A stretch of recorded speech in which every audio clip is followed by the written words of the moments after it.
कड़ी धूप का एक दिन। ऐसी तेज धूप में दिलीप उसकी बूढ़ी माँ, पत्नी सरला, दो बेटों को लेकर पैदल चल रहा है, क्योंकि उन लोगों को बहुत दूर जाना होगा, लगभग 200 किलोमीटर, अपने गांव के घर में। गरम सड़क के ऊपर से नंगे पांव चलने में सबको बहुत दर्द हो रहा था, खासकर दिलीप का छोटा बेटा राजू को।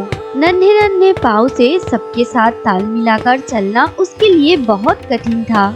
लेकिन बेचारा दिलीप ये सब देखकर भी कुछ नहीं कर सका, क्योंकि लॉकडाउन शुरू होने के बाद सभी ट्रेन बस बंद हो गए और दुकान बाजार सभी रास्ते बिल्कुल सुनसान हो गए हैं। दिलीप अपने परिवार के साथ प्रफुल्ल नगर झुग्गी में एक छोटे से झोपड़ी में रहता था। यह झुग्गी ऊंचे ऊंचे गगनचुंबी इमारत के नीचे थी। बालाजी स्टील फैक्ट्री कुछ ही दूरी पर था, जहां दिलीप काम करता था। दिलीप सुबह होने से पहले फैक्ट्री के लिए निकल जाता, लेकिन अचानक एक दिन फैक्ट्री का दरवाजा नहीं खुला, क्योंकि लॉकडाउन होने के कारण फैक्ट्री बंद हो गया। सभी श्रमिक बहुत परेशानी में पड़ गए, क्योंकि अधिकांश श्रमिक बहुत गरीब थे। यदि कारखाना नहीं चलता है तो श्रमिकों को भुगतान नहीं किया जाएगा, फिर उनका परिवार कैसे चलेगा और फैक्ट्री कब खुलेगी यह कोई नहीं बता सकता। इसलिए दिलीप निराश होकर एक जगह बैठ गया, क्योंकि वह परिवार में एक लौता कमाने वाला था। उसके कमाई से घर का खर्चा चलता है, और अब घर का खर्चा कैसे चलेगा यही सब सोचने लगा। कुछ देर बाद दिलीप घर लौट आया। तब राजू अपने पिता को आज जल्दी घर लौटते देखकर खुशी से भागकर उसके पास गया। पापा, पापा। लेकिन बाकी सब लोग आश्चर्य हुए, इसलिए बूढ़ी माँ ने कहा, अरे बेटा, कुछ हुआ है क्या? तुम आज इतनी जल्दी कारखाना से लौट आए, क्या हुआ बेटा, बताओ हमें। लॉकडाउन के लिए कारखाना बंद हो गया है, कब खुलेगा कोई कुछ नहीं कह पाया। हे भगवान, ये सब क्या हो गया? तो अब क्या होगा जी? अब हमारा घर कैसे चलेगा? कुछ सोचा है आपने? इतना चिंता करने की जरूरत नहीं है। घर में बचा कुचा जितना दाल चावल है उसी से 2 दिन कैसे भी करके गुजार लेंगे।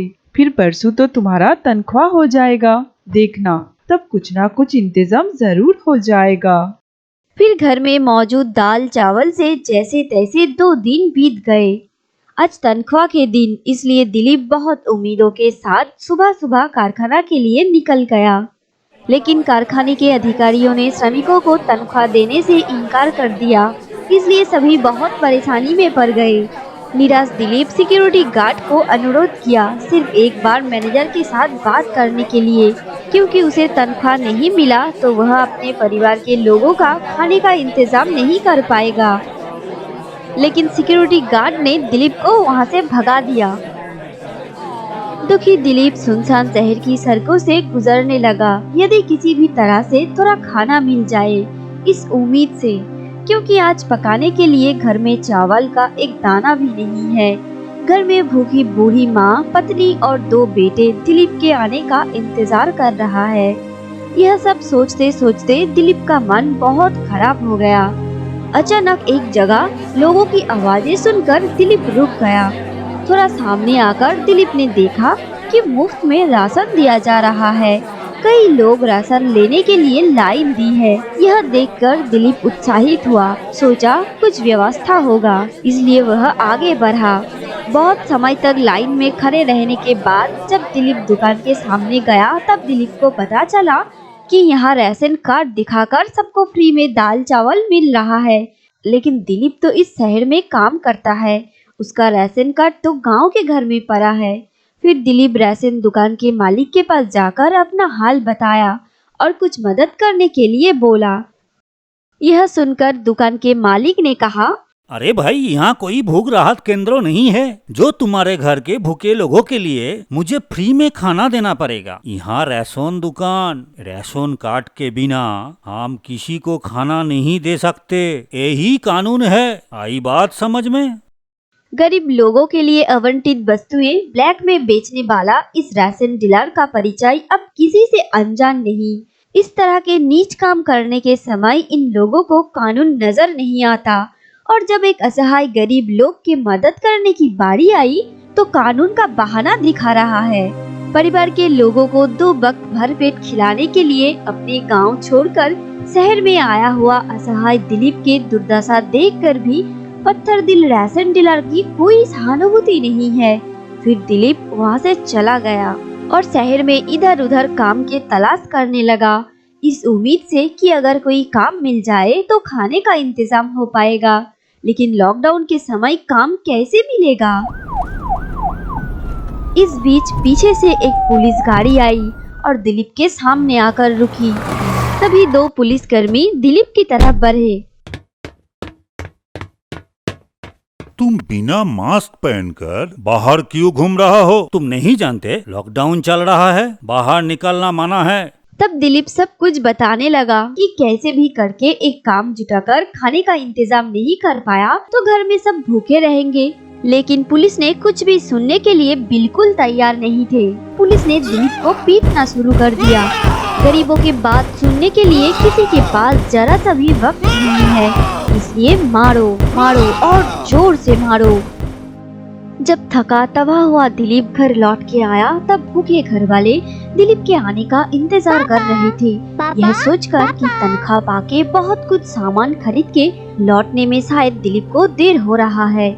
लेकिन दिलीप को इस हालत में देखकर सभी आश्चर्य हो गए। पापा, आप मेरे लिए कुछ खाना ला कर देंगे? मुझे बहुत भूख लगी है। मम्मी ने मुझे कुछ खाने को नहीं दिया, अब लाकर दो ना पापा, बोलो ना पापा। असहाय दिलीप आज अपने भूखे बच्चे के लिए थोड़ा सा खाने का इंतजाम नहीं कर पाया, इसलिए वह कोई जवाब नहीं दे सका।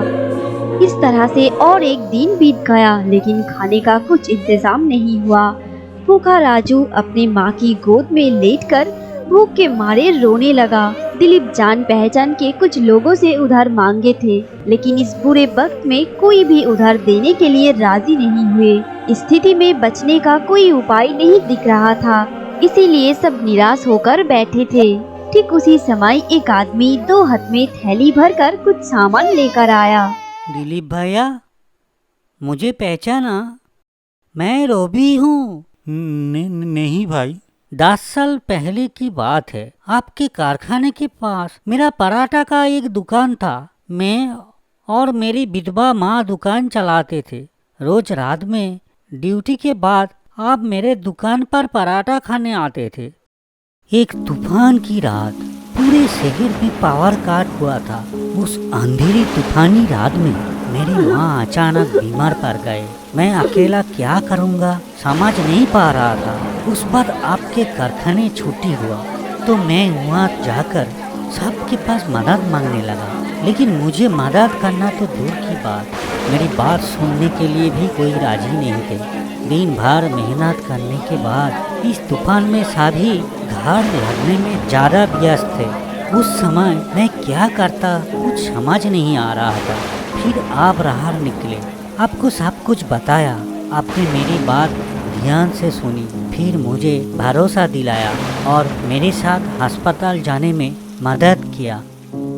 उस दिन आप सबका तनख्वाह मिला था। आपने हमारी मदद के लिए अपने आधा तनख्वाह हमें दे दिया था। उस दिन आपने मेरी मदद ना करते तो शायद मैं अपनी माँ को नहीं बचा पाता। अब हम ऑफिस कॉलोनी में दुकान खोला है और अच्छा चलता है। माँ ने कहाँ से सुना है कि लॉकडाउन की वजह से आपका कारखाना बंद हो गया है और इस मौके का फायदा उठा के मालिक ने तनख्वाह देने से इनकार कर दिया है। इसलिए माँ ने अपने हाथों से आप सब के लिए पराठा बना कर दिया है और कुछ दाल चावल सब्जियाँ भी दिया है और आपके लिए कुछ पैसा भेजा है और मुझे इस बुरे वक्त में आप सबके पास रहने के लिए कहा है।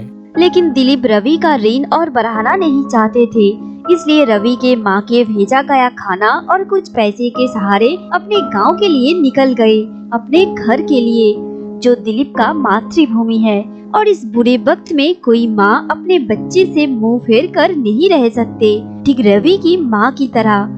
हमें लगातार अपडेट मिल रहा है कि देश में कितने लोग खतरनाक वायरस का शिकार हुए हैं और कितने लोग मारे गए, लेकिन कोई दिलीप जैसे लोगों का खबर नहीं रखता, क्योंकि उतना समय किसी के पास नहीं है।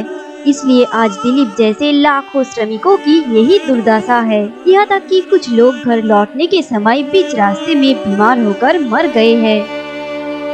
तो चलो दोस्तों, हम सब मिलकर दिलीप जैसे श्रमिकों के लिए प्रार्थना करें और मौका मिलते ही मदद के हाथ बढ़ा दें। कौन कौन हमारे साथ है, कृपया हाथ उठाए। जिन लोगों ने हाथ उठाया है प्लीज कमेंट करके हमें जरूर बताएं। और यह दिल छू लेने वाली कहानी आप सबको कैसी लगी ये भी बताना मत भूलिए। क्या दिलीप अपने परिवार के साथ सही सलामत अपनी मातृभूमि यानी कि अपने गांव के घर में लौट पाए थे या नहीं?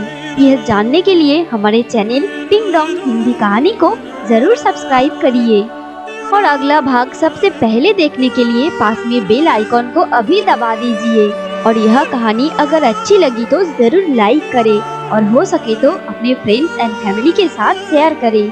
Thank you.